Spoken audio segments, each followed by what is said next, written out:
তো hello guys, আমি ঋষিকা। তোমরা দেখছো আমার নতুন মিনি ব্লগ। তো তোমরা সবাই কেমন আছো? আশা করছি অনেক ভালো আছো, আর আমি অনেক ভালো আছি।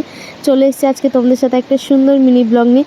তো অনেক দিন পর আমি একটা বার্থডে বাড়ির নিমন্ত্রণ পেয়েছি, তাও এটা ছিল কাকার মেয়ের জন্মদিন। তাও ওর সম্পূর্ণ হলো 2 বছর, আরও কিন্তু অনেক ছোট। তারপর আমরা ঢুকেই প্রথমে আমি অনেকক্ষণ আগেই গেছিলাম, তো আমি এখানে কিছু বেলুন সাজাচ্ছিলাম যেগুলো তোমাদেরকে দেখাতে পারিনি। দেন এখানে ছিল 2টো কেক, দেখতে পাচ্ছ কি সুন্দর লাগছে। তার সাথে ওকেও দেখিয়ে দিলাম, ও কিন্তু খুব ছোট, তার জন্য ওকে চেয়ারে দাঁড় করানো হয়েছিল।